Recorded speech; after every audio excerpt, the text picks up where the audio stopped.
Welcome to the Nausea River podcast. I'm Theo Morgan, and first off, I'm still doing the sobriety episode. Next week, I promise. Anyways, what's my favorite instrument? The answer is actually super easy for me. I'm a metalhead. We're defined by one instrument played a certain way, so clearly it's the saxophone. No, I wouldn't give up guitar-centered music for this, but keep in mind, I don't go a day without hearing riffs. It's not something special to me anymore. I'm not some church girl who thinks it's daring to hear Nickelback while shopping at Family Dollar anymore. True story, it was when Rockstar was a pretty big hit. I also don't go a day without hearing saxophone or another brass or wind instrument, but that's because I listen to too much White Ward. Or, on the other end of the spectrum, Black Country New Road. And make no mistake, I also like jazz, and I think most of you are too harsh on ska. Brass and metal is hardly unheard of these days, just not a requirement of any subgenre either. How far can we take it? Way further than Rivers of Nile having a touring saxophonist. Just my opinion. But also, I'm in the Boston metal scene. I know some very special people. How about you introduce yourself to the audience? Hello, audience, or audient, as the case may be. My name is Dylan, and I play in a band called 8 Foot Manchild. I am the guitarist, vocalist, and principal songwriter. And we play in a self-dubbed style called Doombrass, which is stoner doom metal with lots and lots of funk influence, a little bit of prog influence. And we've got an electrified horn section that plays through effects pedals. That's tuba, bari sax, and trombone. And you have a drummer. And we have a drummer too. Yeah, I guess. we do. Yeah, it's important. Meet Dylan Foley, one of the only non-brass members of 8 Foot Manchild. They're a special band, but honestly, their invented genre of doom brass says it all. Pretty standard doom/stoner metal meets the heavy sound of the larger brass instruments. Tuba, baritone sax, and baritone trombone. I've seen them load into O'Brien's after all. This shit is pretty big. It's sleep if Al Cisneros was cooler and played tuba or sousaphone. Does that mean nothing to you? Well, 8 Foot Manchild is one of the less offensive bands I've highlighted on this show. There's no growled vocals, no 20-minute songs, no 300 BPM blast beats. I link everything in the description, so buy an EP from them. And I hope you enjoyed the rest of the interview. Okay, first I want to know the origins of 8 Foot Manchild. You've given me a brief rundown before, but I want everyone else to hear it. Well, it depends on what you mean by origin, because there are several different origin stories depending on how far back you want to go. So there's been a band in existence in one form or another, called 8 Foot Manchild, off and on since 2005. But the band has had quite an arc to it. The very first incarnation of the band was a free improv noise trio. So we were just playing totally improvised, just out there jams. And I was playing lots of toy instruments like slide whistle, and I had a bass harmonica and all kinds of different noise makers. And then we had a couple of synth players, and we would just make walls of noise. And then we called that 8 Foot Manchild. But that was way back in the day. And then there was a long break, and I brought the band, I started up a band again and just reused the name. And that was drums, guitar, sax, trombone. Well, originally it was just guitar, trombone, and drums. Tried to make the trio work. Then we had a friend of ours on sax and synth and tabla occasionally. And that version was around for a couple of years. We even did some recordings. And then that kind of fell away. And then this latest incarnation started just before the pandemic hit, actually. It was early 2020. And it's had the earlier incarnation had some of the same members in it. The middle incarnation. So Sarah, our trombone player, has been around through now 2 different versions of the band, and is a very patient and very good friend to have stuck around that long. And Mr. Squirrel, the sax player, was also in that kind of middle version, and now just plays sax, no synth and no tabla yet. Yeah. Yeah. All right. My second question is why doom metal and brass? Well, it was a logical progression for me because I have only ever played in bands with horns. The very first real band I was ever in was a ska band. That's how I met Okay. Sarah, the Okay, trombone that player. So yeah. I was waiting for you to invoke Scott. Well, yes, we are often mistaken for a ska band from a distance, and I don't take it as an insult. I take it in stride. I say anytime someone says, this looks like a doom ska or whatever, or this is a ska band, or or we get called ska, I roll with it. I say, yes, you are correct. Every band that has horns in it is ska. So yeah, it's kind of a meme among them within the band as well. But yes, we actually did meet each other playing in an actual legit ska band, Sarah and I, the trombone player. So we've known each other a very long time. And the question was, why Doom? I've always loved heavy music. And the friendships that I've had playing in brass bands. After the ska band, I was for a very long number of years and still ongoing. I've been involved in a community called the Honk Fest community. Honk is a brass band festival that started in Somerville, Massachusetts, and is now spread all over the world. So there's basically this giant family, extended family of brass band musicians, street brass band musicians, activist brass band musicians from all over the entire world that I have many, many friendships in. And this version of 8 Foot Manchild kind of grew out of that because we were all involved in that scene together. And it was a natural move for me to combine the two, my love of heavy music and my love of brass band music.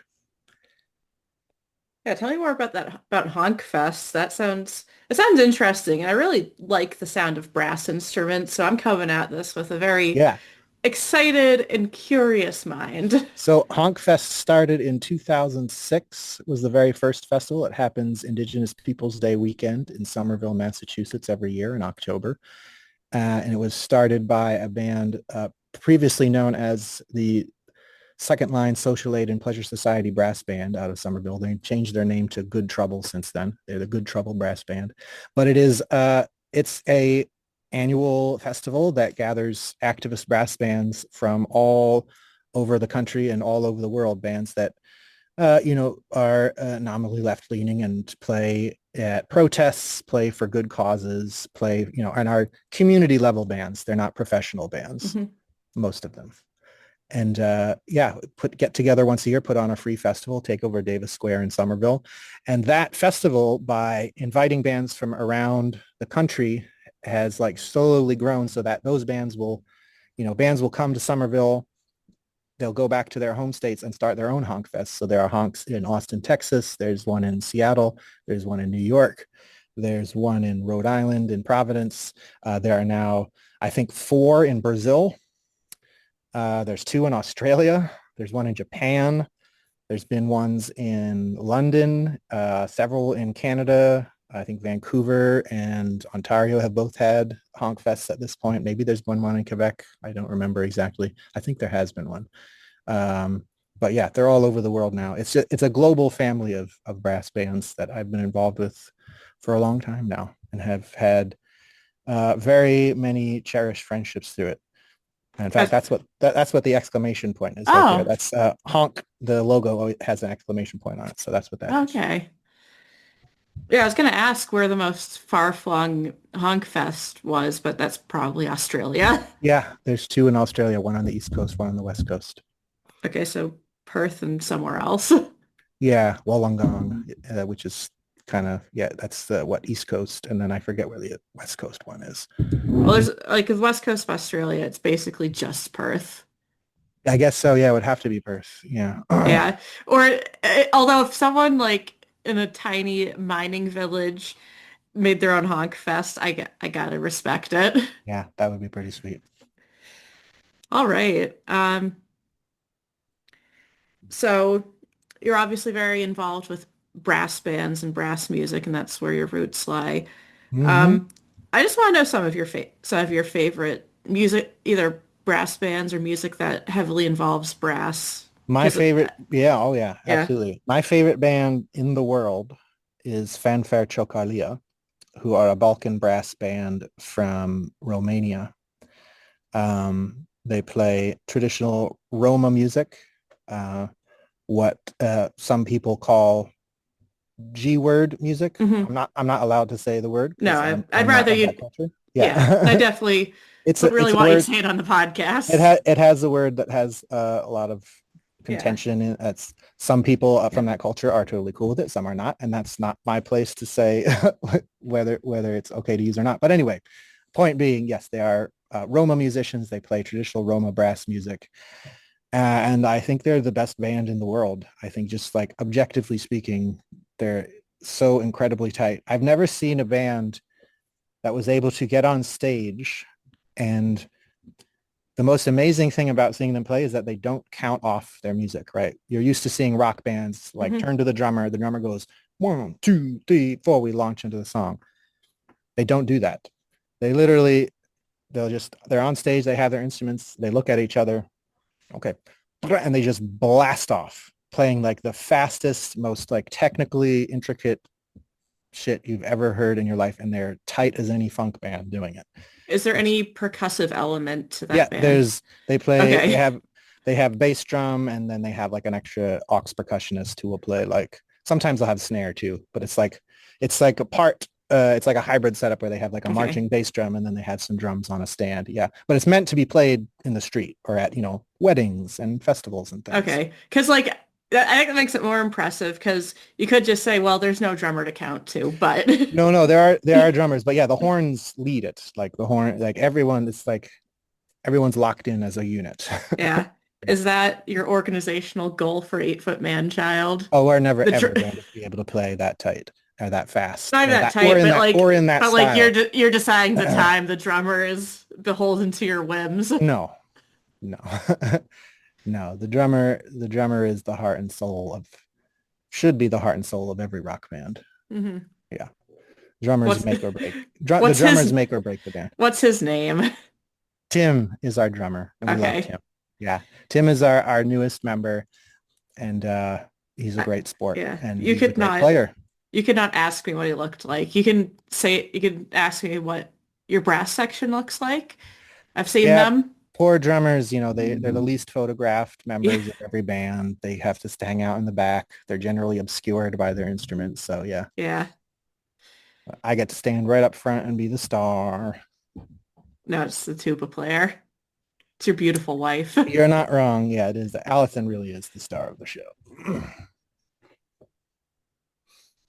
Any other brass favorites? Yeah, I mean, I love No Bullshit Brass Band. I love, gosh, I'm going to plug some friends of mine, I guess. I Oh, should that's probably perfectly plug that.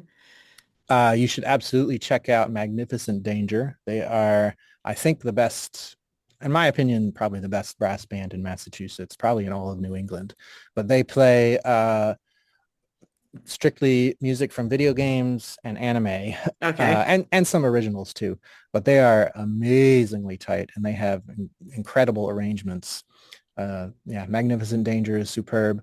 Our sister band, Emperor Norton's Stationary Marching Band, which I was a Hmm. member of for a great many years. I think 16 or 17 years I was in that band. I wrote a lot of the music in that band as well. Allison still plays with them. And I'm, I guess, still sort of a satellite member of that band. But you should definitely check out Emperor Norton's Stationary Marching Band. Hmm.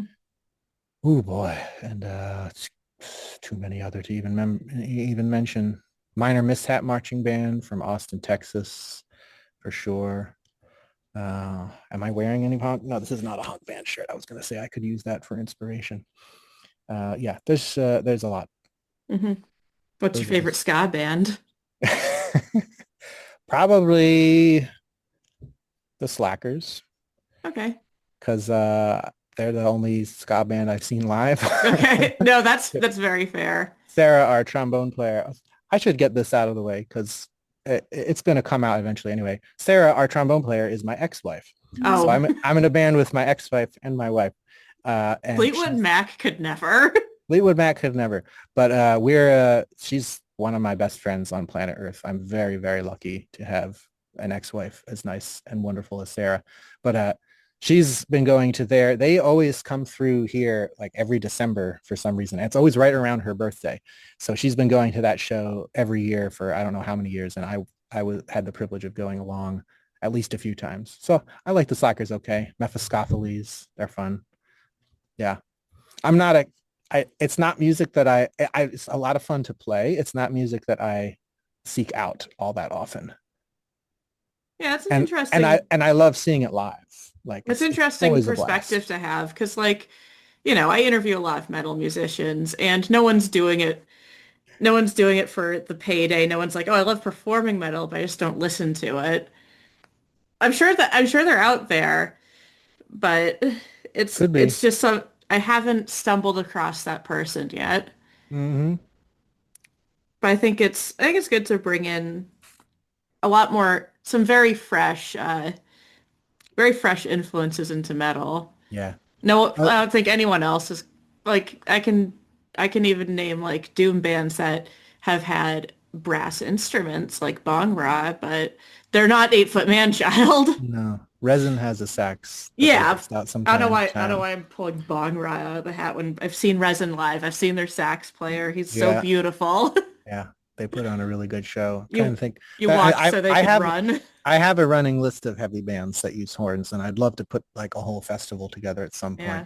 and call it Horns Up because that's just obvious. That's super obvious to me.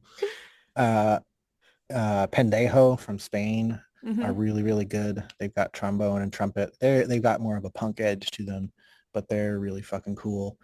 There's a band called, I always mix them up with Oranzi Pazuzu because they have a name that sounds similar, but it's literally just drums, trumpet, and trombone playing through effects pedals. And now, oh man, what's the name of that band? Are they Finnish? No, I think they're Italian. I know it. I don't know. It's just like you It said, it starts, runs. no, it starts with an O. Yeah, if I start typing it, I bet I'll come up with it. Let me, hold on. I'm pulling up Yeah, our, this is a good list to have because like I have a personal playlist. Like whenever I I have, hear random brass in a song, I put it on my brass okay, tacks it's, playlist. I don't know how to pronounce this exactly. O, I'm just spell it. Ottone space OTT. Pesante, like Ottone Pesance. Or that sounds like It sounds like the Italian that Oranzi would, yeah. Pazuzu cover Ottone band. Pesance. I don't know. I have no idea how you pronounce it, but that's yeah, it's literally trombone, trumpet, and drums, and they're playing like through distortion pedals and shit, and they have a really, really, really cool sound. That's one to check out for sure. Power Up from Western Mass, who have I think some of the folks in that band are like organizers of the RPM Fest. Oh, They're like okay. a good like ska metal, but like they're definitely like that crossroads of like ska punk and metal. Mhm. Um, there's a band from I think Philly called Best of the Worst or Worst of the Best. I'm sorry, Best of the Worst. I think it's Best of the Worst, but a similar thing like ska punk. Mhm. There's a band from Austin, Texas called Throat Piss, who are more like sludge, but they have a sax. This is just off the top of my head. I No, really, I'm gonna like I, cite I, everyone. I'm gonna I add them to my started, playlist. yeah, I started a Google Doc of these a while ago, and hasn't been updated in a really long time. But I'm just going off the top of the dome right now. This is why I had you on. Just Mm-hmm. it's just to enrich my own playlist. Mm-hmm. I would Yeah, love instead of to. like just having the obvious ones like White Ward or Resin or who else Mm-hmm. is on? Oh, Psy. Psy, of Yeah. course. Yeah, like but yeah, that's One of the first YouTube videos I ever made on our YouTube channel, which I haven't updated in a long time, is I made a, uh, a Rivers of Nile video. I hmm. don't know if you're familiar with shreds videos, like Kiss shreds, Santana shreds, Yes. Okay. where you replace all the audio with. Yes. So I made a Rivers of Nile shreds video that you should check out. I'll have to link to it for everyone It, else, and I hope you're it's not embarrassed. not at all. It's a lot of fun. I should get back into doing that. No, It's just, I kind of miss yeah, that it's pretty meme. cool. I got Wasn't it the got most long-lived, they but linked to it on like Metal Sucks and a couple so like other I for all I know, I've publications. encountered your work long before I thought I did. Could be. All right. Speaking of RPM Fest, have they ever invited you? Nope, No. but that's okay. The longer they wait, look, the longer the wait, the higher up on the bill they have to put us because we'll be more and more famous by then, right? So Yeah. like you've got the bands toward the bottom where like everyone gets a logo, but the logos up toward the bottom are a little bit smaller. And then as you go up the flyer, they get bigger and bigger. So we're going to be somewhere in that mix, like toward the top three quarters, I hope, by the time they invite us.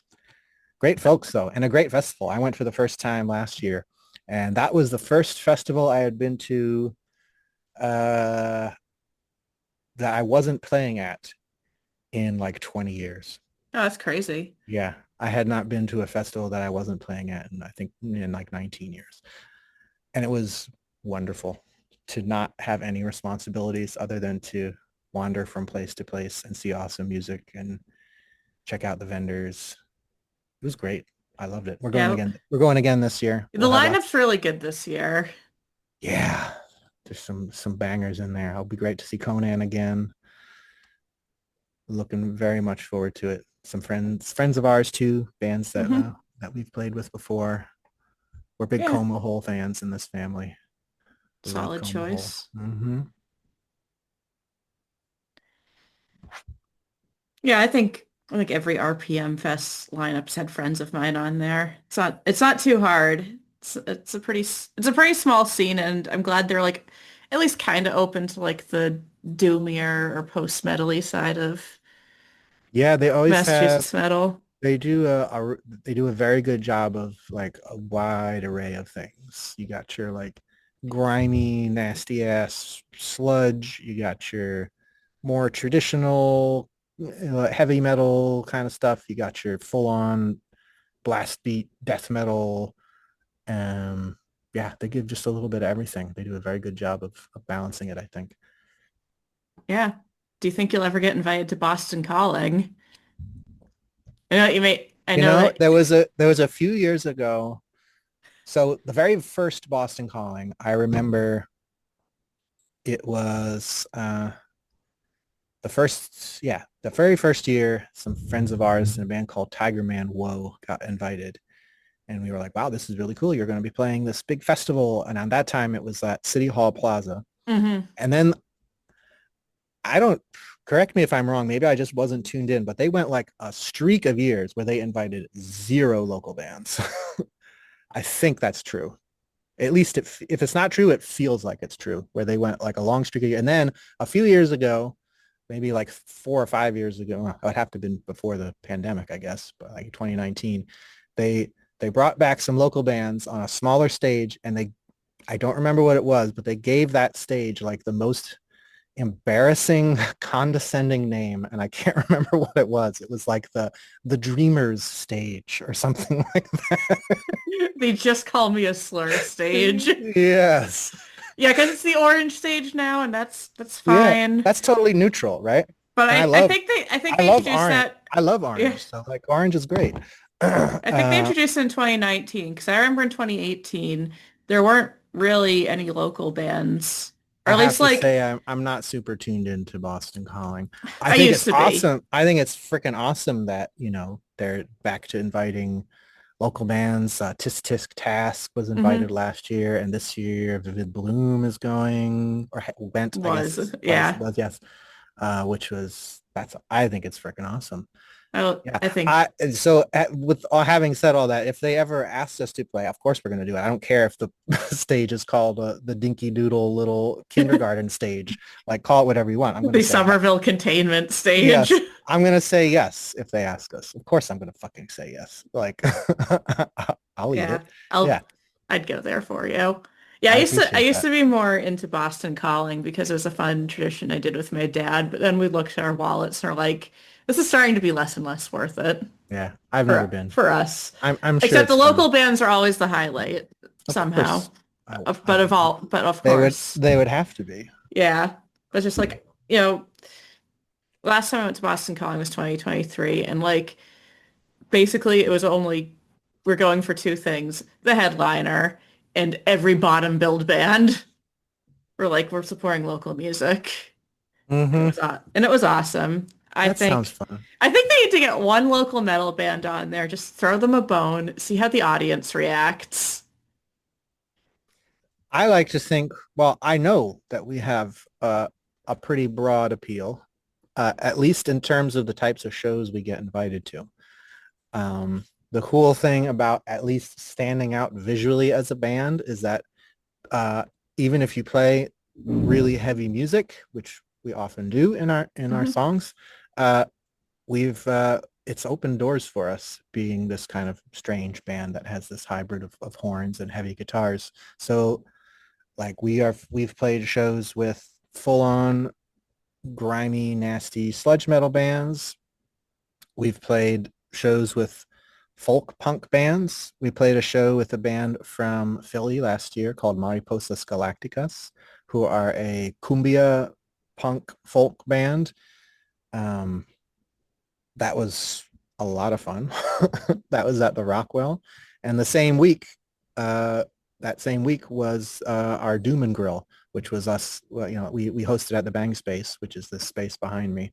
Okay. And we I had a didn't whole want to bunch of we had I a whole didn't want bunch to of doom ask you metal about bands. I didn't want to ask you about the bang space off the bat because like I know it's your space, but it's also like I know it's one of those DM for address kind of on the down low things. I'm not gonna make this man put out too much info.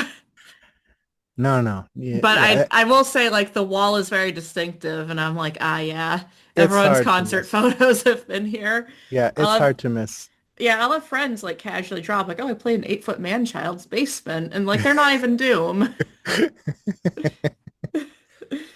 It's just like, yeah, the hot venue, 8 foot Manchild basement, Oh, exactly. Yeah. Dylan's dungeon. Why? What's If you have to rebrand, you can yeah? alliterate. What's the point of having a space like this if you can't share it with people, though? Yeah. Yeah. Now we've had everything down here from very twee, folksy indie rock to full on death metal. So we try to run the gamut. No, Uh, we're open to I all definitely kinds. think you have a cool operation, although I haven't been to a show there yet. Should probably just make a Please. point of it before I say like, yeah, my best friend's 8 foot man child. No, I've never been to their house. What are you talking about? Oh, that's all right. Never been to the Doombrass hype house. Mm-hmm. Come on by anytime. Yeah. So obviously you care a lot about local music. What's your I favorite part about Boston and the greater like New England music scene? So I have been out of the loop for a long time, Okay. right? I went through a long stretch where I would go to I was playing so many shows, so I Mhm. would still see people in the scene, but I did not would go to a show maybe once a year for like 15 years. It was pretty pathetic. And I was very much in the world of brass bands, in the honk scene and the honk adjacent scene. So I was out of touch with metal scene, the punk scene, the rock scene for a really long time. I knew people who played in those bands, and but it was totally a separate world to me for the longest time. So I kind of feel like I'm playing catch up now. And the thing that I love about it is just how amazingly inviting and friendly it has been. Uh, no one has ever said anything mean to me to my face, which is pretty great. I agree. It's been I'm not saying like there are never bad apples, but it's just like the ratio is still really solid, Yeah, it's and that's great. what counts. We've had nothing but great experiences with the bands, and everyone seems to be getting along just swimmingly so far. Yeah. So it's yeah, just how warm and inviting it has been. I've I felt right at home very quickly. And And, what's and what what performance in your space is either the best or most memorable to you? I mean, it's hard to top the first show we had here. That was not us. Okay. The very first show we ever did here was 8 Foot Manchild, Clam, and Lesotho, or Lesotho, I guess, because they're named after the Pokemon. But Wait, I thought they're named after the country. no, they're named after the Pokemon. What? Yeah. Um, yeah, they told me they didn't know it was a country before they before they chose the name. I'm gonna get them on the But podcast and judge them that's why harshly for that. Like you that's did. why I still pronounce it like the country. I say Lesotho, but I was told, oh, we say it Lesotho because I guess there's a Pokemon with that name. You're gonna make me look this up. This is I don't, I am by no means an expert on Pokemon. That was after my time. I was, me neither. Like yeah. I got a few cards from friends, but you know what I did? I studied the atlas for fun, and I know about Lesotho, the country. Yeah. To answer your question, though, the Mhm. second show that we did that was exactly the type of show that we want to be able to do here with some friends of ours from New York City. Here's another brass band you should check out. Funk Rust Brass Band. One word, Okay. Funk Rust, but smashed together. Funk Okay. Rust Brass Band from New York City were on tour, and they were going to be playing Aeronaut Alston, and they got rained out. And they literally emailed us the day of and said, hey, we got rained out. Can you help us? And we said, yes, come do it at the Bang Space. So like they came here and they performed in the basement, and like we quickly like got the word out, hey, come to the Bank Space, DM for the address. And it was a absolutely beautiful lightning storm outside on a hot summer night, just like 360 degrees all around us, just lightning strikes streaking through the sky while the band played in the basement. And it was wonderful. And it was a great opportunity to share this space with friends of ours. So yeah, I like being able to do the last minute thing. It's pretty awesome. That's probably the one that stands out in my mind the most. That and we do an annual Halloween party, and Oh, okay. I just love Halloween. So like imagine this, but like decked out at like all kinds of cheesy skeletons and spider webs and zombies and Yeah. stuff. You know, And then we I, have a I can't projector. believe I can't believe it. The doom metal band loves Halloween. Yeah, you wouldn't. Next, you're gonna tell me I that think you've it's a cliche, perhaps. smoked the devil's lettuce. I actually don't. Oh, oh, me I, neither. So, no, I don't partake at all. I don't even drink. But okay. I also don't judge anyone who does, and Are you one of everyone those? else in the band does. So there. Yeah. Are you one of those no caffeine people? No, I do. I actually started drinking coffee just last year for the first time in my life Of your because 500 years of existence? yes. Yeah, I heard that it's a good appetite suppressant. So before that, Lovely. the only time I would ever drink coffee is if I was on a very long drive and I absolutely had to stay awake. And I would do, there's the only way that I would drink coffee, and I would never ever do this at a mom and pop coffee shop, but I would go to a Starbucks and I would order a quintuple shot of espresso in a big, specifically in a big cup with a lot of ice. And then I would go to their milk station and steal all their milk because it's cheaper than ordering a latte. I would never do that at a mom and pop coffee shop, but I have Yeah. no qualms about doing it at a Starbucks. Follow for more frugality. Yes. That is More life hacks coming this way. Yeah. But now I discovered so there's a chain of stores in Texas called HEB hmm that everyone who lives there swears by. And I happen to think it's a really great grocery store too, but they have their own coffee, and they have one that's Texas pecan flavored coffee. So I Okay. have every Honk Fest, when I have friends from Austin coming up here every year, I'm like, hey, can you bring me some HEB coffee? So they bring me a bag of beans, and that lasts me the whole year. Okay. So that's the coffee that I drink now. Yeah, It sounds like a good flavor. I love pecan everything. it's pretty delicious, and I put lots of oat milk and sweetener in it because I'm not a coffee aficionado. I drink, I like it with lots of sweet stuff in it, and yeah, Yeah. I'm not a huge flavored coffee person, but there's this one my brother gets. It's like the holiday blend from Shelburne Falls Coffee Roaster, or whatever the name is out west. sounds It delicious. So you know those like Biscoff cookies? Yeah, It's like Biscoff cookie coffee. that sounds awesome. I guess it's like meant to be kind of gingerbready tasting, but Yeah. just the ratio of spices, I think of Biscoff Oh cookies, yeah. and it's And delicious. I'm sure, yeah, basically any kind of coffee that like a real coffee aficionado would look down on. That's probably a safe bet that I would think it's delicious. Yeah. I mean, I drink a lot of coffee. I'm not really in tune with the aficionados because like I just have a drip maker. It's Hmm. fine. Like they'll say like, oh, dark roast is just burnt. It's just like, yeah, it's the point. So I don't love Starbucks, the company. I do think they've perfected the extremely dark roast. So I just look for everything that's close to that. Uh-huh.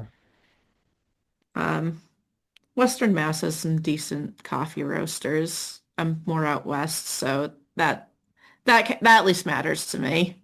That's important. Yeah. Do you go out west much as like either like as a band or just for leisure? Uh, we've done a couple trips out there, yeah.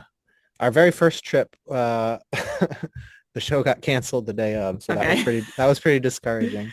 But yeah, You gotta we've pack up the tuba. yeah, we've been to Westfield and we've been to Northampton and we've been scooped down into Connecticut, and we're going out to Albany in November. Albany or Troy, I forget which one, somewhere in that area. But we're going to be there in November with our friends in Jupiter Queen. Oh, nice. Stay tuned for details on that one. Yeah, yeah. Yeah, Right you've been now doing we're you've in the been mode of doing we call them Mega Gigundo Fundo tours. So like just miniature weekend tours around the area. Yeah. yeah, you seem to have been going out of state more. Yes, we like to go. We went up to New Hampshire this past month, and we'll be going to Vermont for the first time. What is it? In July, we'll be playing in Vermont for the first time, which is very exciting at Midnights. And where else are we going? I think that will be, yeah, at that point we will have played in every New England state in any way. So we're like, the goal is to very slowly expand the circle, you know? You Hmm. start in one area, generally just try it, go a little bit wider and wider every time. Yeah, I find it shocking that you haven't been to Vermont yet because there's something about you where I feel like just couple different decisions would have landed you out in Northampton or Vermont. Hmm. Yeah. Sarah's from Vermont. Oh, okay, that's probably maybe Which is that's also that, why. yeah. She gives off those maple creamy vibes. Yeah. Yeah, we're very excited about going to Vermont. Oh yeah, it's a Yeah, a beautiful lot of fun. state. It's Hmm. it's still it's well, it's a lot of a drive for you. It's still a bit of a drive for me. Like it's an hour to get to Yeah. Brattleboro. We're going to Brattleboro. That's where Oh we're yeah, going. So yeah, like so 2 hours or so. maybe a little over, Eh, I'll warn you, but probably, it is yeah. beautiful. It is the kind of place where I could see them booking 8 Foot Man-Child. Yeah, it's going to be a lot of fun. Yeah.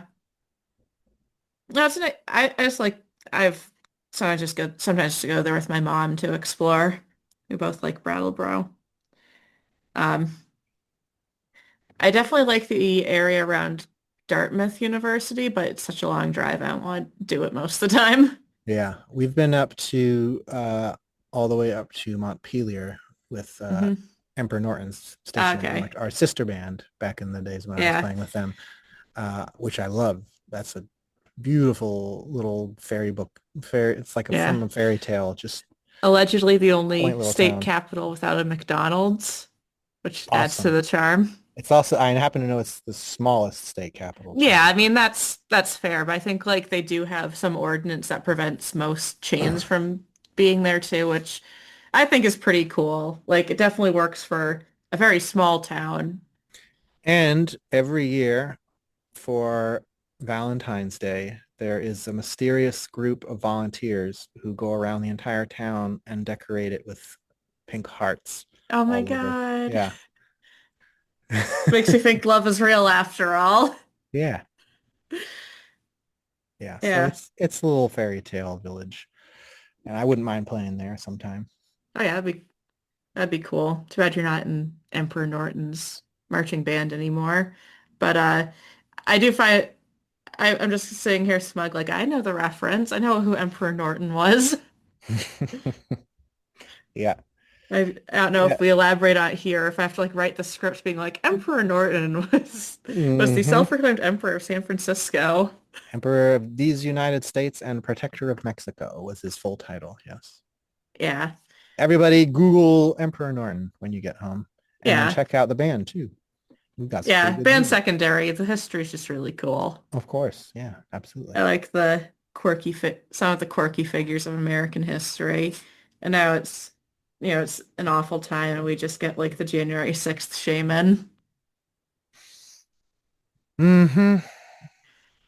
It is what it Yeah. is. He'll be the one that they name bands after in the future, I'm sure. I'm I won't give him the oxygen. No. No. So you've released some recorded music as 8 Foot Manchild. For some reason we've veered way off the subject before I even said like, oh, how many albums have you released? We at this point have 4 EPs and a collection of demos and one charity single. And which one was the charity single? The charity single is called Born Invincible, and it was recorded in the same sessions as our first EP, which is Okay. our self-titled EP. And then I was like, I would like to put, the goal that I had, the idea I had from the inception though, is that someday I want to have these first 2 EPs on vinyl, like one EP Hmm. to a side, which we managed to do, which is awesome. But that would have been a little bit too long with an extra song on there. So I was like, how would I take one of these songs off and use that as a charity single? So that's Is, on there now. is it still being sold for the cause or Yep. Yeah. All the money we make off that single goes to rescue.org.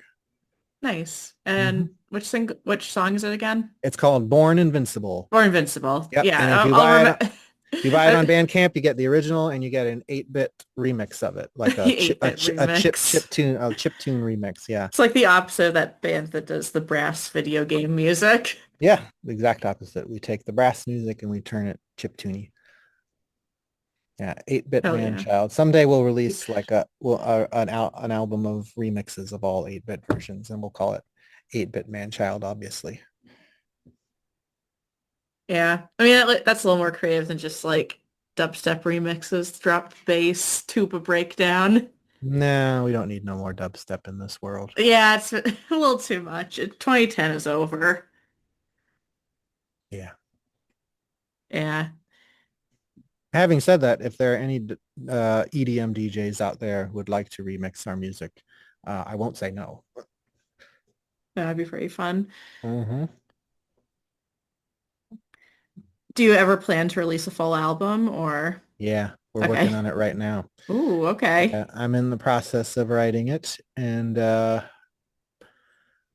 don't have an exact timeline, but possibly uh, spring of next year is when we're looking to record it, probably. Okay. And then we'll be shopping it around to some of our favorite smaller labels. We have one in particular in mind, but if they say no, we'll move it around and Yeah. see if we can get anything happening with it. Yeah, I know a few bands going through the label shopping experience right now. And I think at our level, it would be a nice thing to at least try. okay. Yeah, because I didn't know how worth it was in today's world. Or like when And does it become worth it to be on a yeah, label? uh, I think there are some good perks for it, like having more connections to festivals and things like that is a big thing for us. Having label mates who, when Hmm. they roll through town, we can team up together and that sort of a thing. Yeah, it's something that we're definitely considering. Okay. Yeah, because I was wondering about like what is the role of a label when music releases seem so unimportant now? And I mean, I follow that with please support your favorite bands. Like buy their stuff on Bandcamp. Like I'm not even like some physical media is king like person. Like I don't have the room for that besides my nice little cassette collection. And I don't have a Please. tape, and I have a tape deck. So like I'm listening to everything digital. I still Yeah. think it's good to buy digital albums, get them in FLAC, Mm-hmm. and like and flex on the normies having on MP3. Please consume music any way that you are able to. Yes. Yeah.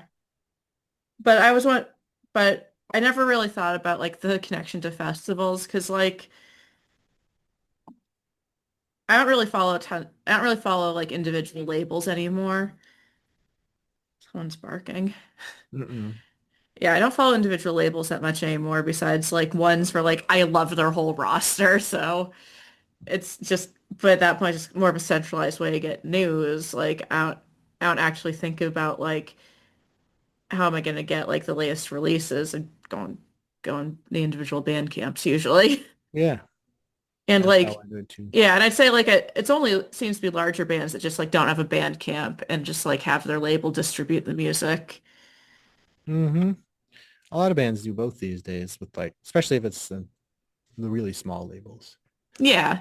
Yeah. I was thinking more of like I try to do like, monthly album roundups on my page. And it's just like I was trying to link to band camps and I'm like, oh, Lacuna Coil, they don't have a band camp. They just let Century Media handle the whole thing. Yeah. It's just like, for at their level, I don't blame them.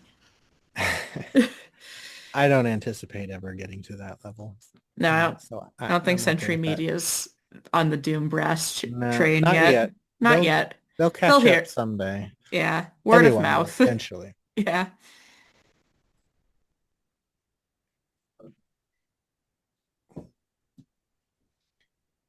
Any other future plans besides the album? We've You have, got Yeah, next year we're looking at doing our first real tour and trying to figure out different models for doing it. Because we're not exactly spring chickens in this band. We're late bloomers. So and you like, got jobs. and we got jobs. 4/5 of us are teachers, thankfully though. So Hmm. like we can plan to do stuff in the summer. Yeah, like I say like half the people I've interviewed are teachers Yeah. in their day jobs. And I think Hmm. it probably is just for the summer touring. Hmm. And yeah, so we're looking at what's a way we could, rather than doing just like gunning it for 3 weeks, like a different town every single night, because we have friends in every major city. Like that's the nice thing about being old is that you have more friends. We have friends all over the country. So like, what if we did like a streak of like 4 days and then we stay with our friend over here for a couple nights and then we go back out for another like 3 days and then we stay with our friends over here and like chop it up a little bit, give Yeah, ourselves little mini breaks. so you can do all the couch surfing. Exactly. Yeah. Yeah, because I follow enough bands, I guess, of your audience size, more or less. And there's a lot of you have to stay in a hotel, but you can only afford one room, so you're all piled on top of each other. Yeah. Yeah. I throw down for 2 rooms for this band. Motel 6, but Okay. 2 rooms. But yeah, What you the we have a we have a couple different models we're looking at for like how we could chop it up that way and make it a little bit more bearable, but still manage to get around to all the places we want to get around to because we're starting to make connections, all over the East Coast. We have tons of friends on the West Coast, thanks to Honkfest. People who play in other styles of bands. That would be great to do a West Coast tour someday. But yeah, just get a little widen the circle a little bit every year or every 6 months or so, until the next thing you know we're right at the top of the Hellfest lineup, right there next to yeah. Metallica and Judas Priest, obviously. I think you would be great at Maryland's Death Fest. Yeah, if only Because there like was. because as I've said, like it's a bit of a they're kind of stretching the definition of death. Like I would love to you're play definitely Maryland you're way Fest. heavier than Pentagram. Yeah, I guess we missed And out on. no hate to the Kings, but No, I think we missed out on the Maryland Doom Fest, unfortunately. It looks like they're wrapping up shop, but that's yeah, that's c'est la vie. I'm sure it's a lot of work to put on something like that. So yeah. Have you ever been asked to play Summer Gloom? we're not gloomy enough, I You're think. not gloomy enough? I No, mean, too many bright colors. I think if you just promise to dress in black. It's all good.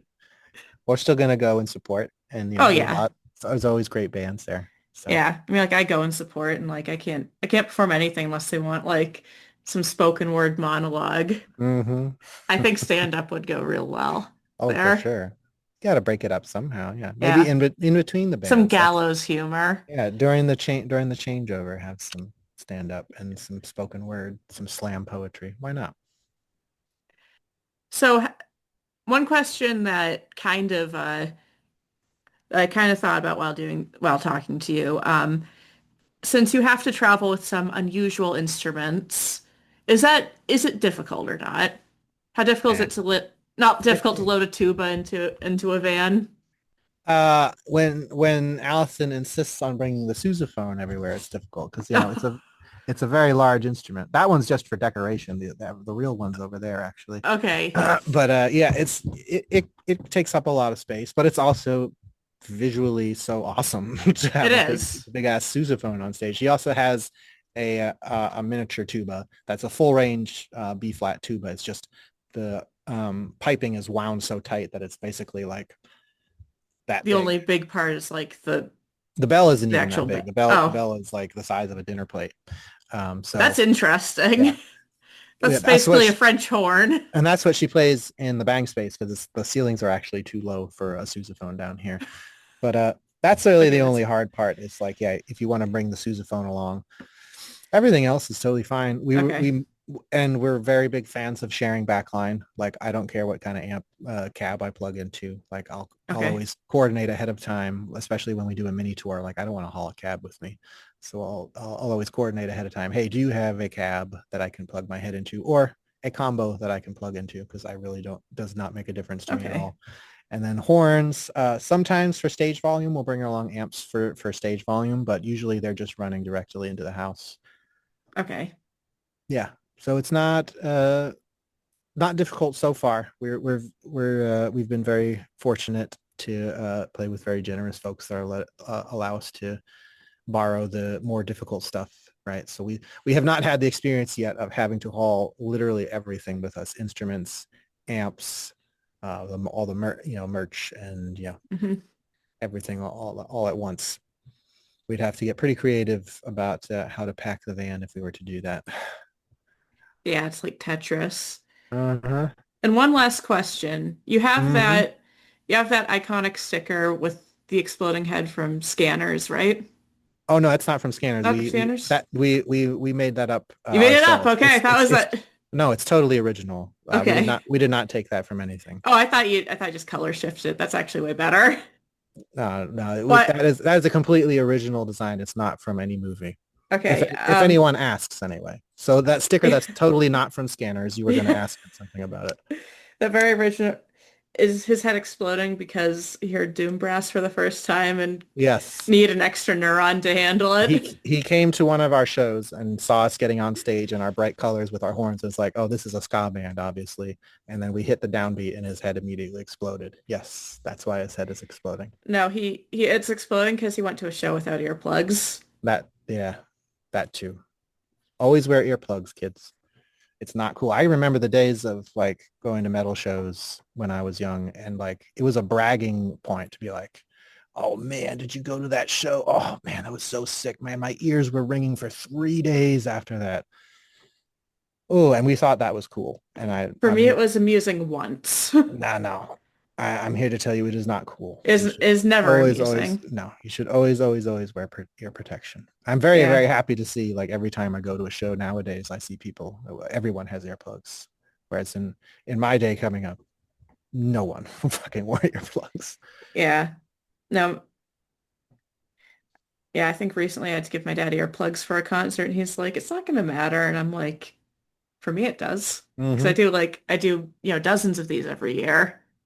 The first show I ever went to, the first metal show, loud music show of any kind I ever went to was Dillinger Escape Plan and Botch Okay. and Darkest Hour. And there was one other band on the bill. All else failed. So yeah, it was pretty loud. Yeah. I made the mistake of seeing Sleep without earplugs. Yeah, you shouldn't do that. Yeah, and then it still took me years to learn. Yeah, I think Sleep was still the most regrettable one, though. Yeah, I I think would. you should tour with them. You Yeah, should- Matt Pike. I know you're watching this at home. Give me a call, man. I swear I'm not a lizard person. Matt Pike, you do not have my favorite Sleep spinoff because I'm with Al. I love Ohm. Ohm is pretty awesome. Honestly, actually, 8 Foot Manchild plus Ohm. I need to bring Ohm back. It's been 12 years since the last album. That would be a blast. Yeah. In fact, if there are any famous metal bands of any kind watching this, just give us a call. We'll open for you. Yeah, No questions asked. it would honestly be really fun. I think I think on a national scale, you'd like attached to the right tour, you probably would gain a lot of fans. Yeah. Uh, that would be fun. We'll take any path to fame we can get, folks. We will take all the eyeballs we can get, all the ears and all the eyeballs. You will sell out to some extent. Exactly. Like I said, we got a late start here. You know, the average age in this band is like 44 with Squirrel in it because he's in his 50s. So he brings the average up a little bit.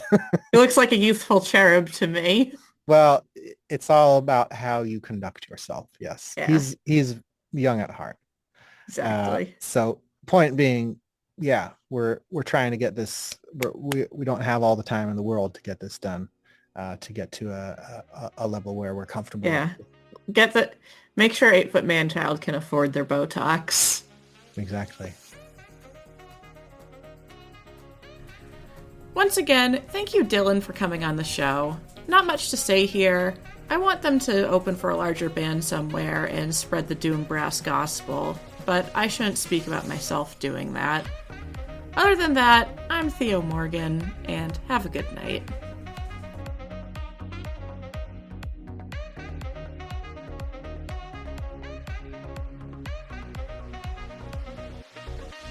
All right. Any final words for those listening? Joy is anti-fascist. Please make time for joy in your life. All right. Would you recommend anyone learn a brass instrument? I don't play any brass instruments. From what I understand, it's pretty hard. Like this thing over here, like I can slip on a banana peel and accidentally get a sound out of it, right? Whereas a trumpet, you have to spend like the first couple months of practice just trying to make a decent sound out of it. So Yeah. I've never been tempted to try to learn. I have actually tried to play valve marching horn before and gave up on it pretty quickly. But I don't want that to discourage anyone because we need more horns in heavy music. So if you're into heavy music and you want to play an instrument that stands out, we don't need any more boring ass guitar players. Pick up a trombone, pick up a trumpet, pick up a saxophone. If you give up on that, we need more drummers. Exactly. Oh, we can always have more drummers. Always have more drummers. Exactly. Please. Yes, absolutely.